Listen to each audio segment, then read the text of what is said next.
누가복음 23장 34절입니다. 우리 함께 읽도록 하겠습니다. 이에 예수께서 이르시되 아버지 저들을 사하여 주옵소서 자기들이 하는 것을 알지 못함이니이다 하시더라. 그들이 그의 옷을 나누어 제비 뽑을세. 아멘. 다 자리에 앉아주시기 바랍니다.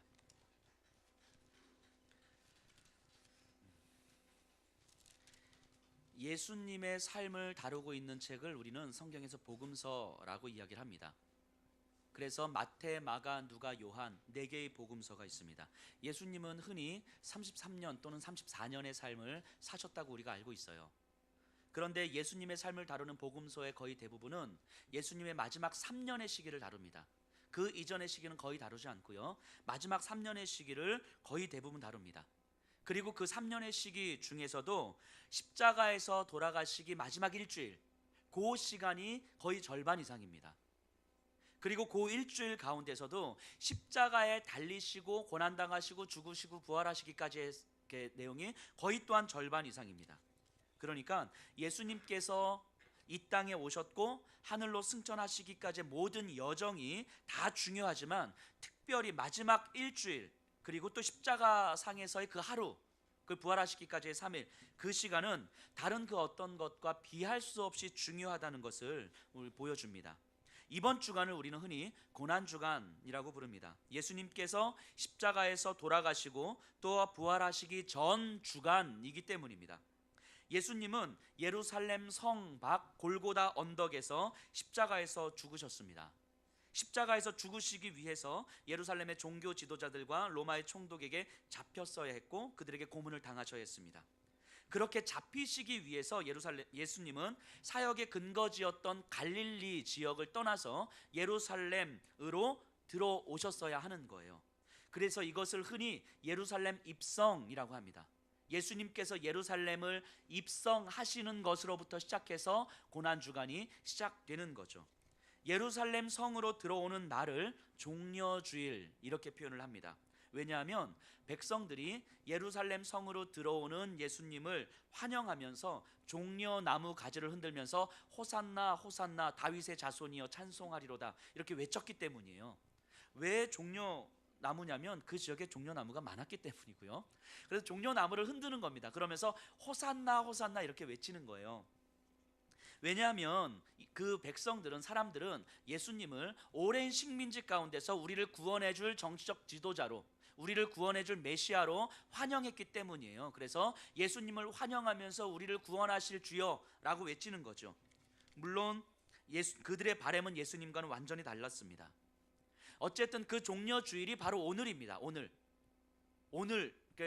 고난주간이 시작되는 오늘을 종려주일이라고 합니다. 그리고 오늘부터 시작해서 예수님은 예루살렘 성 안에 들어가셔서 온갖 논쟁, 그 다음에 시기와 질투 가득한 시간을 보내다가 잡히시고 금요일에 십자가의 처형을 당하십니다.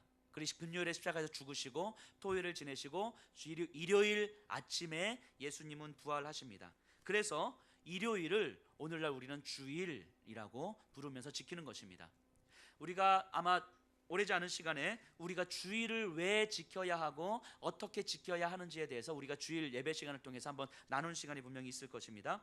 어쨌든 오늘부터 고난주간 특별 새벽 기도회로 지키게 되는데요, 지키는 건 예수님의 마지막 한 주간을 기억하고 묵상하기 위함입니다. 그리고 예수님의 마지막 시간을 묵상하는 것이 우리에게 어떤 의미로 다가와야 하는지, 그리고 어떻게 살아내야 하는지를 한 번 더 고민하고 묵상하기 위함입니다. 그러니까 고난주간이기 때문에 형식적으로 하던 대로 뭐 금식하고 뭘 지키고 이런 차원의 문제가 아니라 예수님과 삶과 고난, 십자가의 의미를 충분하게 묵상하는 시간이 오늘부터 이번 한 주간 동안 있기를 간절하게 소원합니다. 그래서 내일부터 금요일까지 새벽 5시 30분에 이곳에서 예수님의 말씀을 묵상하는 시간을 좀 가지려고 합니다. 예수님은요, 십자가의 처형을 받으셨습니다. 당시 십자가의 처형의 의미를 이해해야 되는데요, 정치적으로는 로마에 의해서 이루어진 처형인데요, 대반역죄의 경우에 당하는 극형입니다. 극형. 그래서 정치적 반역으로 인하여서 최고의 극형에 형벌이 십자가의 처형인 거예요. 그리고 종교적으로는 유대인들에게 있어서 십자가의 처형은 하나님으로부터 저주받은 자라는 의미의 처형입니다. 십자가에 달린 자는 하나님으로부터 저주를 받은 자라는 의미가 있는 거예요. 이건 신명기의 말씀에 근거한 거거든요. 자, 당시의 종교 지도자들, 바리새인들이나 대제사장들이 사람들을 죽일 수 있는 권한이 있었습니다. 그들의 종교법에 의하면 사람들을 돌로 쳐 죽일 수가 있었어요. 그 대표적인 사건이 스데반 집사님 아닙니까? 사도행전 7장에 스데반 집사님은 그들에 의해서 돌에 맞아 죽었습니다. 그런데 그럼 당시 종교 지도자들도 예수님을 돌로 쳐 죽일 수 있었거든요. 그런데 그렇게 죽이지 못하는 이유는 사람들이, 백성들이 예수님을 우리들의 메시아로 알고 있었기 때문에 그렇게 죽으면 밀란이 날 것 같아서 종교 지도자들이 그래 죽이지 못한 거예요. 사람들이 자신들보다 예수님의 권위를 더 인정하고 예수님을 따라갔거든요. 그래서 이들이 생각한 것은 십자가의 처형으로 예수님을 몰고 가는 거예요. 근데 십자가의 처형은 자기들에게 권리가 있는 것이 아니라 로마의 권리가 있기 때문에, 정치적 권리이기 때문에 로마의 총독인 빌라도에게 몰고 갑니다. 왜냐하면 십자가의 처형을 당하면, 십자가의 처형은 유대인들이 볼 때 하나님의 저주를 받은 자라는 의미 아닙니까? 그러니까 백성들이 바라볼 때에 저 예수가 우리를 구원할 메시아인 줄 알았는데 십자가에 달려 죽은 걸 보니까 사실 하나님의 저주를 받은 자구나 라고 사람들이 인식하게끔 하는 거죠. 예수님을 쫓았던 사람들이 예수님을 손가락질하도록 만드는 거예요. 그러면 결국 백성들의 마음은 누구에게로 다시 옵니까? 당시 종교 지도자들에게로 다시 오게 마련인 거죠. 그것을 노리고 있는 거죠. 그래서 예수님을 십자가의 처형으로 몰고 갑니다. 그래서 예수님이 십자가에서 죽게 되는 거예요. 당시 십자가의 처형 선고를 받으면 두 가지가 따라옵니다. 하나는 먼저는 십자가의 처형 땅땅땅 받으면 채찍으로 먼저 맞는 형벌이 따라옵니다. 이때 당시의 채찍은 그냥 가죽으로 된 하나의 채찍이 아니라 세 가닥으로 엮어서 여기에 동물의 뼈 또는 납조각을 이렇게 악교로 이겨서 만든 채찍이에요. 그러니까 이 채찍을 때리면 살점이 뜯겨져 나갑니다. 그냥 상처가 나는 것이 아니라 살점이 뜯겨져 나가고 뼈가 드러나고 심지어는 뼈가 부러지기까지 하는 그런 채찍인 거죠. 이 채찍으로 지쳐 쓰러질 때까지 때리는 거예요. 이게 십자가의 처형을 받으면 따라오는 형벌인 거죠. 그래서 예수님도 그런 채찍으로 온 몸이 망가질 때까지 맞으신 거예요. 그래서 묶인 채 움직일 수 없는 상태 속에서 넘어질 수도 없는 그런 상황 속에서 로마의 군인들은 예수님을 조롱하면서 예수님 쓰러지실 때까지 채찍으로 때립니다. 피는 흐를 때까지 흐르고 살점은 다 뜯겨져 나가고 온갖 상처가 드러나고 뼈가 온 몸에 드러나는 상황까지 채찍으로 맞으십니다. 그리고 두 번째는 자신이 매달릴 십자가를 직접 지고 골고다 언덕으로 올라가셨어야 합니다. 이 두 가지가 따라오는 거예요. 채찍으로 맞으셔야 되고 자신이 달려야 될 십자가를 직접 지고 올라가셔야 됩니다. 이 온몸에 뼈가 드러난 살점이 다 뜯겨져 나간 상황 속에서 흉포를 입힙니다. 낡은 천조각을 이렇게 입히는 거예요. 이게 피가 당을 엉겨 붙어가지고 그 자체로도 극심한 아픔이 있죠. 그리고 머리에는 큰 가시로 만든 면류관을 깊이 눌러 쓰입니다. 그래서 머리에 가시가 박혀서 머리에서도 피가 흐릅니다. 그리고 나무 십자가가 대략 무게가 120kg이라고 합니다. 120kg. 그럼 120kg 정도의 나무 십자가를 메고 예수님은 골고다 언덕으로 올라가는 거예요. 온몸에 힘이 하나도 남지 않은 상황에서, 그래서 가다가 넘어지고 그래서 성경에 보면 예수님의 십자가를 구레뇨 사람 시몬이 대신 지고 올라가는 장면이 나옵니다. 예수님은 지금 온 몸이 다 뜯겨져 나간 상황 속에서 피는 피대로 다 흘리신 상황 속에서 십자가를 메고 올라가는 겁니다. 그리고 골고다 언덕에 올라가셔서 십자가의 못이 박힙니다. 원래는 양손 바닥에 못을 박았습니다. 그런데 양손 바닥에 못을 박았는데 몸무게를 지탱하지 못하고 손바닥이 찢어지는 거예요. 그래서 손목 뼈와 뼈 사이에 못을 박습니다. 예수님은 이 뼈와 뼈 사이에 못이 박힙니다. 그래서 혈관이 터져서 피가 솟구치고요. 발 받침대를 놓고 양발에 못을 박습니다. 머리에 피가 흐르고 양 손목에서 양 발목에서 피가 흐릅니다. 그렇게 죽어갑니다. 그런데 십자가 처형의 잔인함은 단지 여기서 끝나는 것이 아닙니다. 못을 박아서 죽이는 것으로 십자가의 처형의 잔인함이 있는 게 아닙니다. 진짜 잔인함은 사람이 바로 죽지 않는다는 거예요. 사람이 달리신 상태에서 못으로 인한 아픔도 극심하지만 온 몸에서 물과 피가 빠져나가면서 나타나는 현상은 어떤 의사가 그렇게 이야기를 하는데요. 인간의 뇌를 딱 꺼내놓고 손에 올려놓은 다음에 면도칼로 막 지디기는 것 같은 두통이 온다고 합니다. 온 몸에 물과 피가 빠져나가고 떼약볕 아래에서 십자가에 달려있을 때 그런 두통이, 면도칼로 막 지니기는 것 같은 그런 두통이 오는 거죠. 그리고 이 상태에서 몸이 축 늘어진 상태 속에서 숨을 쉬기 위해서는 이 팔에 지탱하고 발에 지탱해서 몸을 들어 올려야 되는데, 이때 오는 아픔과 또 특히 이 안에서 이 안에서 횡격막에서 오는 그 아픔은 정말 견딜 수 없는 아픔이라고 합니다. 숨 한 번 쉬려면 죽음과 같은 고통을 느끼셔야 하는 거죠. 그렇게 고통을 느끼다가 기절했다 일어나고 그러면서 서서히 죽어가는 것이 바로 십자가의 처형입니다. 인간이 느낄 수 있는 모든 고통의 극한을 다 경험하게 하는 것이 십자가의 처형이에요. 그렇기 때문에 로마인들 사이에서는 십자가의 처형을 이야기만 해도 재수 없다 여겨서 말조차 꺼내지 못했다고 전해집니다. 예수님은 그렇게 죽으셨습니다. 예수님의 직업이 목수 아니었습니까? 목수가 본인이 다뤄야 될 그 나무에 달려서 죽으신 거예요. 마찬가지로 창조주 하나님이 하나님의 저주 아래 죽으신 거예요. 창조주 하나님이 피조물의 손에 죽었습니다. 왜 죽으셨을까요? 왜 예수님은 이렇게까지 해서 죽으셨을까요? 이 질문에 대한 답이 십자가에 달리신 예수님께서 하신 그 유언과 같은 말씀 속에 있습니다. 십자가에 달리신 상태에서는요, 말 한마디 한마디 하는 게 죽을 것 같은 고통이었을 것입니다. 가만히 있어도 견딜 수 없을 것 같은 상황 속에서 그럼에도 불구하고 굳이 이 말씀은 꼭 하셨어야 될 그 말씀이 있으셨던 것 같아요. 그래도 십자가 위에서 예수님은 총 7마디의 말씀을 하십니다. 이것을 흔히 십자가 위에서의 7마디 말씀해서 가상칠언이라고 이야기합니다. 그래서 오늘부터 시작해서 오늘 그 첫 마디부터 시작해서 새벽 예배 때 5마디, 그리고 오는 금요일 저녁 시간에 7번째 말씀을 하면서 예수님의 십자가 위에서 7마디 말씀을 이 고난 주간에 묵상을 하려고 하는 것입니다. 이 말씀은 그냥 하신 말씀이 아니에요. 본인의 죽을 것 같은 상황 속에서 차라리 가만히 있으면 훨씬 더 그냥 괜찮은 상황 가운데서 그럼에도 불구하고 이 말씀은 꼭 하셨어야 됐기 때문에 하실 수밖에 없었던, 자신의 생명보다도 더 중요했기 때문에 이 말씀은 하실 수밖에 없었던 그 말씀들입니다. 마지막 7마디 말씀, 이 말씀 속에 7마디 말씀 속에 예수님의 죽음의 비밀이 담겨져 있는 것입니다. 오늘 본문을 다시 한번 읽겠습니다. 누가복음 23장 34절입니다.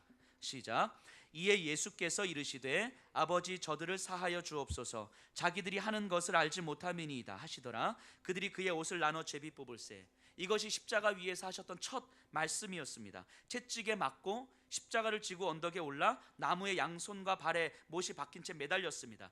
성경에 보면 예수님 양 옆에 두 강도가 달려 있었습니다. 이들은 소리를 지릅니다. 살려달라고 소리를 지르고요, 그리고 너무너무 죽을 것처럼 아픔 가운데서 세상을 저주하고 군인들을 저주하면서 쌍욕을 해댑니다. 이들은 정말 정신을 차릴 수가 없었기 때문에 온갖 욕설을 퍼부으면서 그 십자가에 달려 있는 거예요. 하지만 우리 주님은 묵묵히 가운데 십자가에 달려 있습니다.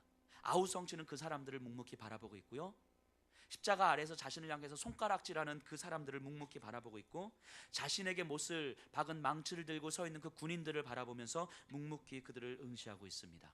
그러면서 입을 떼셔서 하시는 말씀이 아버지여 였습니다. 아버지여, 하늘의 하나님 아버지, 자신을 이 땅으로 보내셔서 인류의 구원을 위해서 십자가를 지라고 말씀하신 그 하나님 아버지, 모든 죄인들을 용서하시기를 원하는 하나님 아버지, 그 아버지 하나님을 향하여서 나지막히 소리를 냅니다. 아버지요, 아버지요. 그 처절함 가운데서, 그 머릿속에서 어떤 것도 생각할 수 없는 그런 상황 속에서 아버지의 이름을 부른다는 것은 그동안 예수님의 삶 속에서 아버지의 이름으로 기도하는 시간들이 얼마나 많았는지를 짐작하게 합니다. 평소에 아버지의 이름을 그렇게 간절하게 부르지 못했다면 그 처절한 상황 가운데서 아버지의 이름을 결코 부를 수는 없습니다. 그 안에 그렇게 아버지의 이름이 새겨져 있지 않았다면 그 상황 속에서 아버지를 부르는 간절함을 부를 수가 없는 거예요. 치매에 걸리신 어르신들을 가끔씩 보다 보면요, 평소의 성품과는 전혀 다른 표현들을 하시는 분들을 보게 됩니다. 이제까지의 삶이 그렇게 점잖고 그렇게 얌전하셨던 분이라고 저는 들었는데, 치매에 걸리신 그분들이 막 쌍욕을 하고 폭력적인 모습들을 나타내는 분들을 가끔씩 보게 됩니다. 그 폭력성이 내면에 잠재되어 있었기 때문인 거죠. 혼자 있는 시간에, 아무도 없는 그런 시간에 자기 안에 폭력적인 성향들이 있었기 때문인 거겠죠. 그렇기 때문에 내 의지를 통한 절제가 풀리면서 자기 안에 있는, 자기 마음을 채우고 있는 폭력적인 성향들이 자기도 모르게 나오는 거 아니겠습니까? 그런 거죠. 평소에 우리의 마음이, 우리의 내면이 무엇으로 채워져 있는가, 이것이 결정적인 극한의 순간에 우리의 입술을 통해서 나오는 거예요. 남들에게 얌전하게 보이고, 남들에게 경건하게 보이고, 남들에게 헌신적인 것처럼 보이는 거, 그런 거 별로 중요하지 않습니다. 그런 거 아무것도 아니에요. 정말 내 일상 속에서 내 마음에 무엇이 채워져 있는가, 무엇으로 내가 오늘 하루도 채워가고 있는가를 끊임없이 점검하는 것이 중요한 것입니다. 이거 본인은 알잖아요. 사람들은 속을 수 있습니다. 하지만 본인은 알잖아요. 아무도 없는 사람, 아무도 나를 보는 사람이 없는 그 장소에서 내 마음에 뭐가 있는가, 내 마음에 어떤 생각이 떠오르고 있는가, 그것이 지금 내 마음을 채우고 있는 거죠. 극한의 순간에서는 그게 나오는 거예요. 아마도 예수님은 평소에 자신의 내면을 아버지 하나님의 이름으로 끊임없이 채웠을 것입니다. 기도하고 있다고 해서 하나님의 마음이 채워지는 게 아닙니다. 내가 하고 싶은 기도를 하고, 마음이 움직이지 않는 형식적인 기도를 하고, 그런 기도로는 하나님의 마음을 품을 수가 없습니다. 우리가 기도하면서 하나님의 마음 품게 해주세요 라고 기도를 하지만, 정말 하나님의 마음을 품을 수 있다면 하나님, 내 삶 속에서 내가 다른 것들은 포기하겠습니다 라고 하는 이 간절함이 없다면, 아무리 그렇게 기도를 해도 우리의 마음은 하나님의 마음이 아니라 내 욕심일 수밖에 없어요.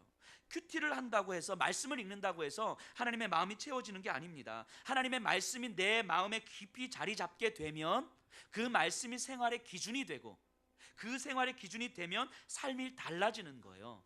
머리로만 이해하고 형식적으로만 묵상하게 되면 내 마음은 결국 내 욕심인 거예요. 극한의 순간에 우리는 내 욕심이 나오는 거예요. 예수님은 그러지 않으셨습니다. 평소에 끊임없이 간절하게 하나님 아버지를 찾고 부르짖었습니다. 간절히 애를 쓴 거예요. 그렇기 때문에 이 상황 속에서도 묵묵히 예수님은 아버지여, 이 이름을 부를 수가 있는 것입니다. 지금 여러분들의 마음은 무엇으로 채워져 있습니까? 무엇으로 채워져 있고 무엇을 채워가고 있습니까? 내 마음 깊이 있는 것들이 무엇입니까? 한번 들여다보세요. 한번 묵상해 보세요. 이것이 내 자녀입니까? 아니면 우리 가정입니까? 아니면 돈입니까? 사람들에 대한 인정입니까? 내 안에 있는 부족함, 열등감입니까? 아니면 상처와 아픔입니까? 내 마음을 채우고 있는 것이 무엇인지 깊이 한번 들여다보세요. 그리고 내 마음에 정말 간절하게 하나님의 마음으로 채워지기를 구하고 있는지, 그 마음은 과연 있는지 한번 들여다보셨으면 좋겠습니다. 예수님은 계속해서 말씀하십니다. 저들을 사하여 주옵소서, 자기들이 하는 것을 알지 못함이니이다. 그 처절한 상황 속에서 하신다는 말씀이 원망도, 불평도, 저주도 아닙니다. 예수님을 죽이려 드는 사람들, 손가락질하며 조롱하는 사람들을 향한 기도예요. 아버지, 저들을 용서해 주세요. 저들의 죄를 용서해 주세요. 십자가 위에서 하셨던 첫 말씀이 바로 죄에 대한 말씀입니다. 죄에 대한 말씀. 즉 예수님께서는요, 본인의 죽음 앞에서 가장 급하셨던 문제가 바로 죄에 대한 문제였어요. 죄에 대한 문제. 자신들을 창조하신 하나님을 오히려 죽이려 드는 이 무지한 이 세상의 죄를 하나님은, 예수님은 분명히 보고 계셨던 거예요. 하나님을 알지 못하기 때문에 하나님을 배반한 이 세상의 사람들을 하나님은 분명히 보고 계셨던 거예요. 하나님을 알지 못하는 죄, 그래서 하나님께서 이 땅의 창조주이심을 알지 못하는 죄, 그래서 하나님의 다스리심을 받지 못하는 죄, 그것을 분명히 보고 계셨던 거예요. 그 죄가 해결되지 않으면 아무리 많은 것을 가지고 있다 할지라도, 예수님의 십자가를 둘러싸고 조롱하며 손가락질하는 그들, 자신의 권력 가운데서 예수님의 십자가의 청으로 내몰면서 여전히 그 권력을 누리고 있는 그들, 예수님의 손에 못을 박으면서 군인으로서의 힘을 누리고 있는 그들, 아무리 그들이 많은 것들을 누리고 있다 할지라도 창조주 하나님을 알지 못하는 그 죄의 문제가 해결되지 않으면 그 삶은 아무 의미 없다는 것을 예수님은 보고 계셨던 거예요. 그들이 아무리 많은 것들을 권력적으로 누리고 있다 할지라도, 마음의 평안함을 누리고 있다 할지라도 하나님을 알지 못하는 그 죄의 문제가 해결되지 않으면 그들은 결국 비참한 결말을 맞이할 수밖에 없다는 것을 예수님은 분명히 보고 계셨던 거예요.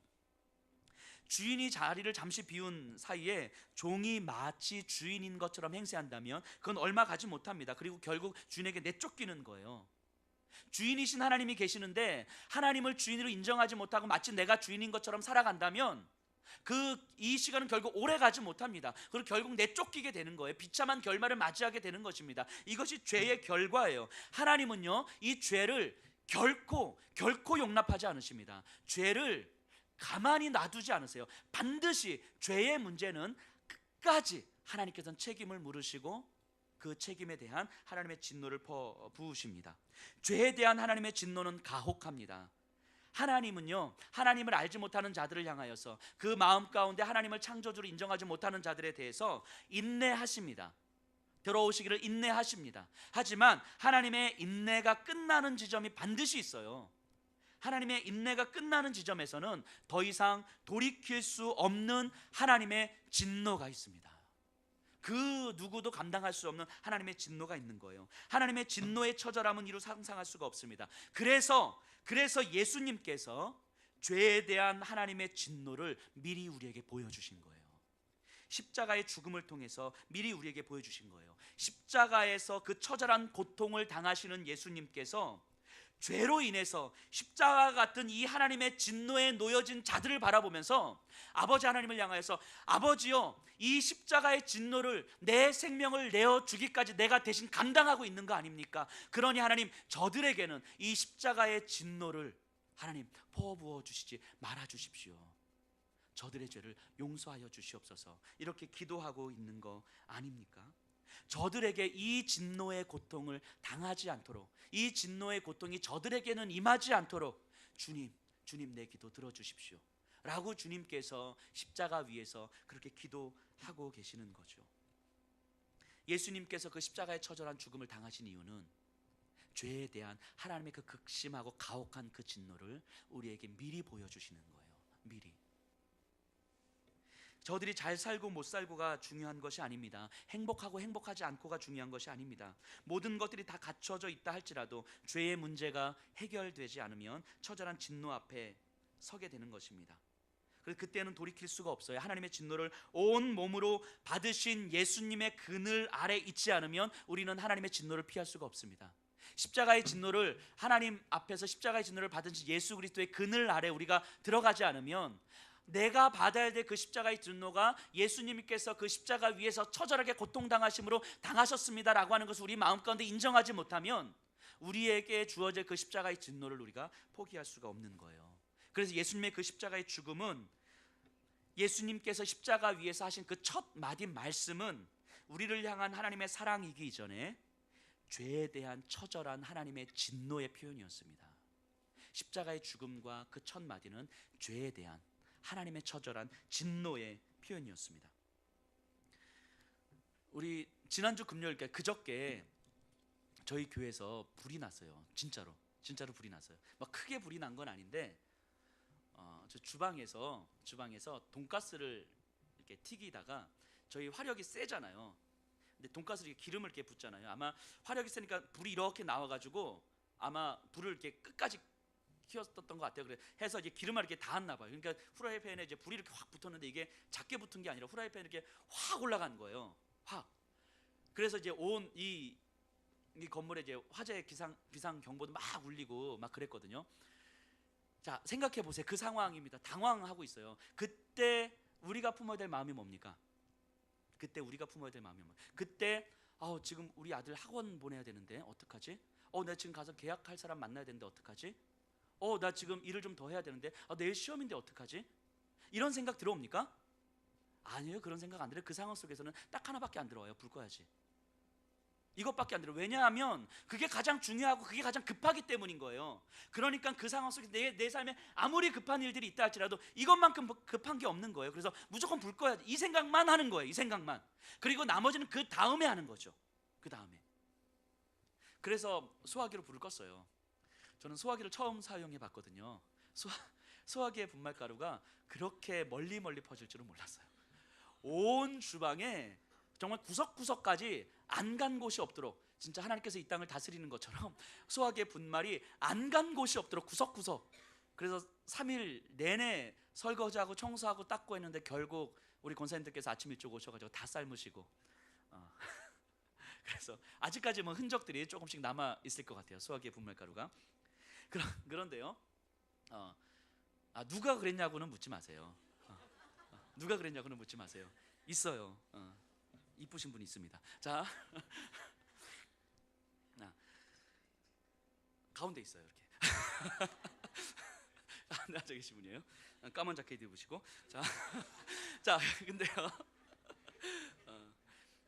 근데요, 예수님도 정말 예수님도 그러셨어요. 예수님도 그러셨습니다. 예수님도 이 땅에 오셔서 십자가에 죽으시면서 십자가 위에 올라가셔서 딱 한 가지 생각하신 거예요. 한 가지 생각. 뭐요? 살려야 되는데 이 생각만 하신 거예요. 이 생각만. 살려야 되는데, 죄의 지배 아래에 있는 자들에게 어떻게 잘 먹게 할 것인가, 어떻게 행복하게 살게 할 것인가, 어떻게 좀 더 편안하게 살게 할 것인가, 어떻게 직업을 알선해 주지, 어떻게 결혼하게 해주지, 이런 거 고민한 게 아니라 저들 죽어 있는데, 이 생각만 한 거예요. 저들 죽어 있는데, 하나님을 알지 못하는 죄 가운데 죽어 있는데, 그래서 저들 살려야 되는데, 이 생각 하나만 하신 거예요. 이 외에 다른 생각들을 하실 수가 없으셨던 거예요, 예수님은.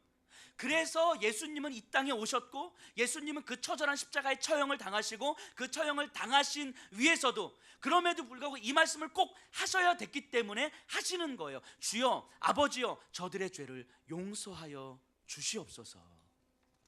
예수님께는 이 말씀밖에 생각이 안 나시는 거예요. 그래서 스스로 하나님의 진노를 다 받으시면서, 하나님 저들을 살려주십시오, 하나님 저들을 살려주십시오, 내 생명 다하기까지 하나님 앞에 맺힐 수 있는 그 한마디가 있는데, 하나님 그거 저들 살려주십시오, 이 말씀이었던 거죠.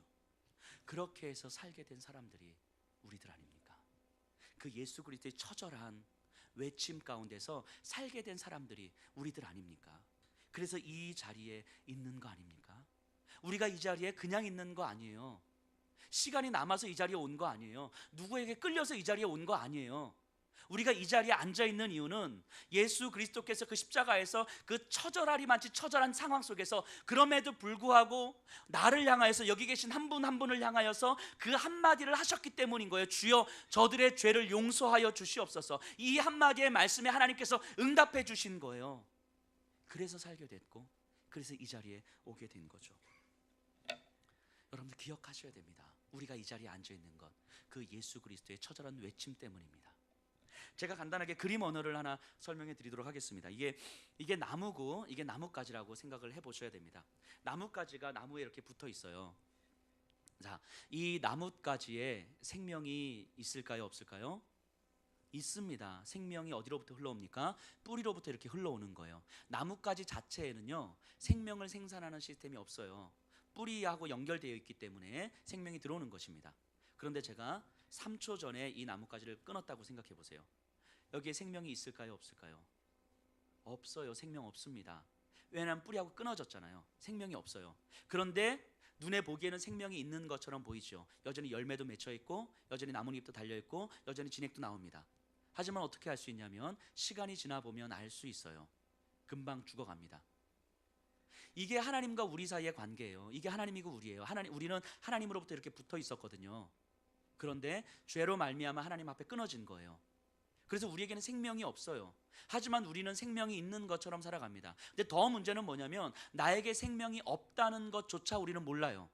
생명이 없다는 것조차 몰라요. 그러니까 이 상황에서 더 아름답고 더 풍성하고 더 안락하게 살기 위해서 우리는 끊임없이 더 많은 열매를 맺고자 뭐 호르몬 주사도 맞고, 뭐 색깔도 포스터 컬러로 색깔도 칠하고, 뭐 이러면서 푸르름을 유지하려고 하는 거잖아요. 하지만 결국 죽는 거예요. 결국 내가 죽어 있는지조차 모른 채 그냥 죽어가는 거예요.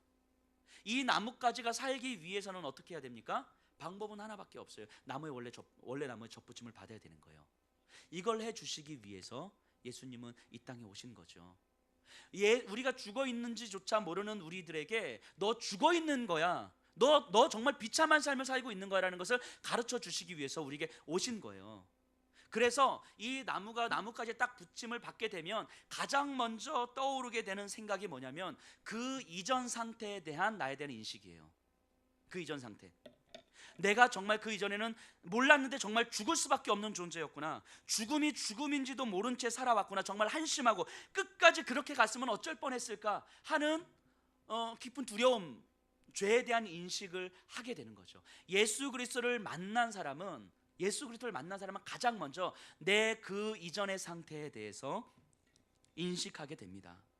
그리고 그 다음으로는 그런 나를 죽지 않게 살려주셨구나. 어찌 나 같은 걸 아시고 참 생명의 은혜를 주셨을까 하며 감격하고 감사해야 하는 거예요. 죄에 대한 진노가 결국 나를 향한 하나님의 사랑이었음을 알게 되는 것입니다. 하나님의 사랑과 예수 그리스도의 죽으심의 순종이 나를 살렸음을 고백하는 거예요. 그 사랑을 입은 사람들이 오늘 이 자리에 계신 분들입니다. 이 자리에 혹여라도 오늘 이 자리에서 내 마음에 하나님을 아버지로 고백하지 못하는 그 죄가 해결되지 못한 분들이 계시다면, 하나님의 용서의 감격이 아직 없으신 분들이 계시다면 하나님께 간절히 은혜를 구해야 합니다. 예수 그리스도의 그늘 아래에서 십자가의 진노가 나의 것이 되지 않기를 하나님께 구해야 됩니다. 하나님, 그 십자가의 진노가, 그 처절한 진노가 하나님 죄에 대해서 분명히 이루어질 터인데 그 십자가의 진노가 나의 것이 되지 않게 해주십시오. 그래서 나를 대신해서 그 십자가의 진노를 미리 받으신 그 예수 그리스도의 그늘 아래 하나님, 제가 가서 쉬게 해주십시오. 내 마음 가운데 내가 받을 그 십자가의 진노가 바로 그 예수 그리스도의 십자가의 진노였다는 것을 하나님 믿게 해주십시오. 하나님, 나에게 그 은혜를 좀 주십시오. 하나님, 도와주십시오. 이렇게 은혜를 구하셔야 되는 거예요. 그렇게 구하지 않으면요, 그 은혜를 구하지 않으면 결국 어느 순간 그 십자가의 진노는 내 앞에 와 있는 것입니다. 그리고 그때는 돌이킬 수가 없어요. 그리고 예수 그리스도를 영접한 우리가 여전히 생명 없이 살아가는 사람들이 이제는 보이기 시작하는 거예요. 그 이전에 하나님을 떠나서 이렇게 살아갔던 내 삶이 다시 이렇게 붙게 되면서 말미암아 여전히 떨어진 채 살아가는 사람들을 보기 시작하는 거예요. 그래서 이 영혼 구원에 대한 간절함이 우리에게 생기는 겁니다. 여전히 생명 없이 살아가는 저들, 여전히 죽음이 죽음인지 모른 채 그냥 그 삶을 즐기려고 하는 저들, 교회 안에도 마찬가지입니다. 생명 없이 살아가는 사람들, 여전히 그냥 내 삶을 즐기려고만 하는 사람들을 바라보면서 그 삶의 비참함을, 그 죄의 지배 아래 있음을 이제는 보게 되는 거예요. 왜냐하면 내 안에 참 생명이 들어옴으로 말미암아. 그런데 오늘날의 교회와 그리스도인들에게 이 구령의 열정, 영혼 구원에 대한 열정이 사라져갑니다. 비참한 삶을 보고도 안타까워하지 않습니다. 내가 예배드리고 내가 교제 나누고 내가 은혜 누리면 된다고 생각하기 때문입니다. 왜냐하면 내가 예수 그리스도의 처절함을 잊어버렸기 때문이에요. 내가 이 자리에 있는 것이, 내가 예배를 드리고 내가 은혜를 누리는 것이 예수 그리스도께서 그렇게 처절함 가운데서, 그 외침 가운데서 이루어진 은혜의 결과물이라는 것을 잊어버렸기 때문인 거예요. 예수님의 십자가에서 그 첫 말씀으로 말미암아 내가 생명 얻은 삶을 살고 있다는 것을 잊어버렸기 때문인 거예요. 그렇기 때문에 예수님의 처절함은 사라져버리고 마냥 좋은 아버지처럼 나를 사랑만 해주시는 그 하나님만 우리가 믿기 때문인 거예요. 그러니까 우리는 우리 편한 방식으로 살아가는 거예요. 당신의 아들을 처절한 죽음 가운데 내몬 하나님이심에도 불구하고 우리는 그런 하나님을 기억하지 않는 거예요. 여러분 어떻습니까? 여기 계신 여러분들 어떻습니까? 주님의 용서 앞에서 정말 기뻐하셨습니까? 주님이 나의 죄를 용서해 주셨다는 그 사실 앞에서 진짜 기뻐하셨습니까? 하나님을 아버지라 부르게 된 그 사실 앞에서 정말 감격하셨습니까? 주님의 십자가가 아니었으면, 주님의 중보가 아니었으면 죽을 수밖에 없었다는 사실을 정말 고백하셨습니까? 근데 지금은 어떻습니까? 그 기쁨이 여전히 내 안에서 고백되어지고 있습니까? 그 감격이 여전히 내 마음 가운데서 살아서 나를 움직이고 있습니까? 내가 주님의 십자가가 아니었으면, 그 외침이 아니었으면 죽을 수밖에 없는 존재였다라고 하는 그 고백이 여전히 오늘도 내 마음 가운데서 내 입술을 통해서 고백되어지고 있습니까? 정말 그렇습니까?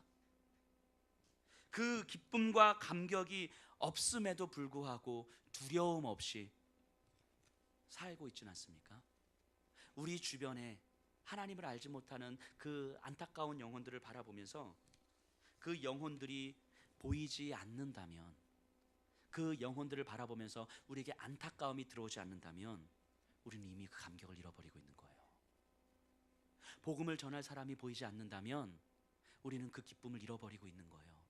내가 예배드려서 즐겁습니다, 은혜 받아서 감사합니다. 아니에요. 여러분들 오해하시면 안 됩니다.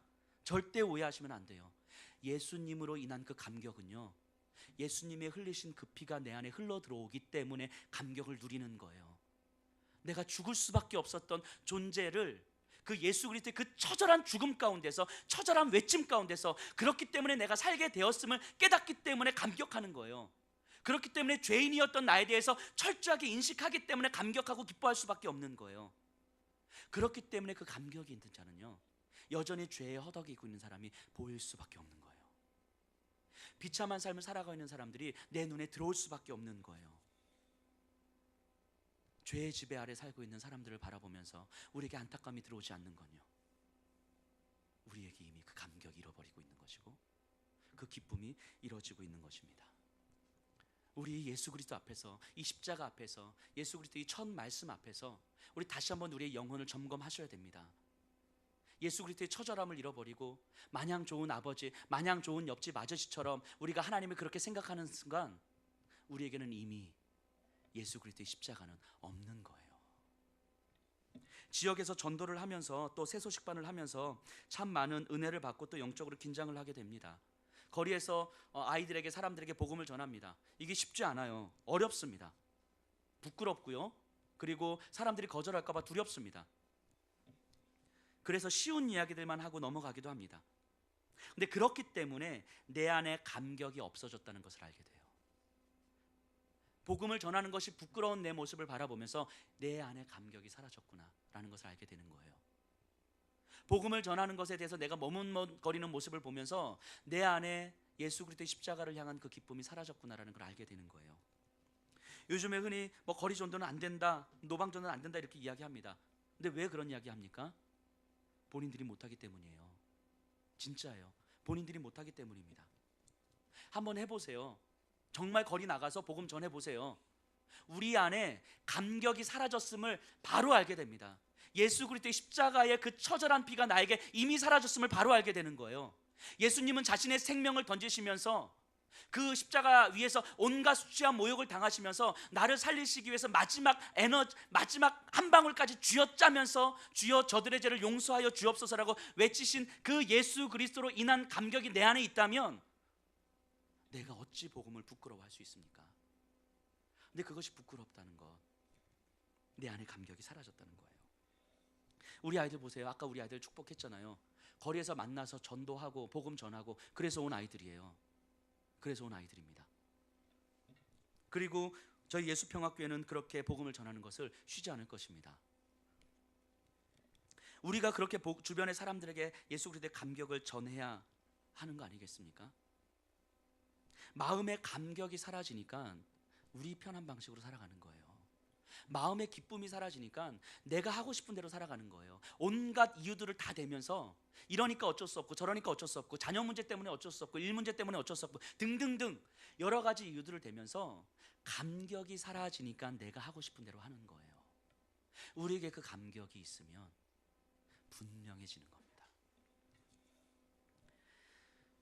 그 감격을 전하는 삶을 살아야 됩니다. 영혼들의 비참해지지 않는 그 유일한 길을 우리가 가르쳐 줘야 돼요. 우리의 삶으로 보여줘야 돼요. 이 세상의 가치를 넘어서는 영원한 가치의 삶을 지향한다는 것이 어떤 것인지 우리에게 알려줘야 됩니다. 그래서 남들과 똑같이 살면 안 돼요. 남들과 똑같이 살면 안 돼요. 제가 자주 하는 말씀들이 있습니다. 우리가 하나님의 영광을 위해서 최선을 다하고 성실하게 살아가는데 정말 우리의 삶이 평생 성실하게 살아가다 끝나는 거예요. 평생 최선을 다해 살아가다 끝나는 거예요. 하나님의 영광을 위해서 살아가려다 보니까 이제는 남은 시간이 없는 거죠. 우리 그렇게 살면 안 돼요. 우리 그렇게 살면 안 됩니다.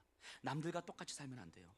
말씀을 정리해 보도록 하겠습니다. 우리가 고난 중간을 지킨다고 할 때 흔히 우리는 금식을 합니다. 미디어 금식도 하고 아침 금식도 하고 합니다. 좋습니다. 그것도 분명히 의미가 있어요. 예수님의 고난에 참여한다는 의미가 있습니다. 하지만 조금 더 묵상해 보면요, 우리는 예수님의 고난에 참여할 수 있는 사람들이 아니에요. 예수님의 고난은 예수님이 당하시는 고난입니다. 예수님이 당하신 고난 주시면 감당할 수 있으시겠어요? 그 십자가의 처형 주시면 감당할 수 있으시겠어요? 안 돼요. 우리는 예수님의 고난에 참여할 수 있는 자들이 아닙니다. 하지만 예수님께서 왜 그런 고난을 당하실 수밖에 없었는지를 우리가 묵상해야 하는 거죠. 묵상하면서 예수님께서 고난을 당하실 수밖에 없었던 그 이유는 바로 이 땅에서 죄에 죽은 자들을 바라보면서 그들 살아야 되는데라고 하는 단 한 가지 이유 때문이었다는 걸 우리가 묵상하는 거예요. 그리고 그 결과로 내가 지금 살게 되었다는 걸 알게 되는 거예요. 그렇기 때문에 예수 그리스도의 고난에 동참한다는 것은 나를 살리신 그 예수 그리스도의 피가 나를 통해서 또 누군가에게 흘러간다는 걸 의미하는 거죠. 그래서 고난주간 한 주간을 묵상한다는 것은 내 주변에 나에게 허락된 여전히 죄에 비참하게 살아가고 있는 그들을 바라보면서 하나님, 저를 살리기 위해서 하나님, 내가 어떻게 해야 되겠습니까? 저를 살리기 위해서 저 비참한 영혼을 바라보면서 내가 어떻게 내 피를 흘려야 되겠습니까? 어떻게 내가 무릎 꿇고 내가 어떻게 아버지여 저들의 죄를 용서하여 주옵소서라고 매달려야 되겠습니까? 하나님 앞에 그렇게 기도하면서 지내는 거예요. 그게 예수 그리스도의 고난을 묵상하는 거죠. 내가 절제하는 방식이 아니라 예수 그리스도의 삶을 내 삶에서 어떻게 살아낼 것인가, 그리고 남은 우리의 평생의 삶에 하나님 나를 위해서 흘리신, 나를 위해서 외치신 그 처절한 외침이 내 삶 속에서 어떻게 드러나야 되겠습니까? 라고 끊임없이 하나님 앞에 물으면서 우리가 살아갈 때 어느 순간 우리의 삶에는 예수의 흔적이 생기게 되는 것입니다. 예수의 흔적으로 살아나는 삶이 되는 것입니다. 여기 계신 분들 그 감격, 그 기쁨 묵상하셔야 됩니다. 다시 되새기셔야 됩니다. 그것이 잃어버리셨다면 우리 하나님 앞에 정말 철저하게 회개하셔야 됩니다. 그리고 다시 그 십자가 앞에 우리가 분명히 서야 되는 것입니다.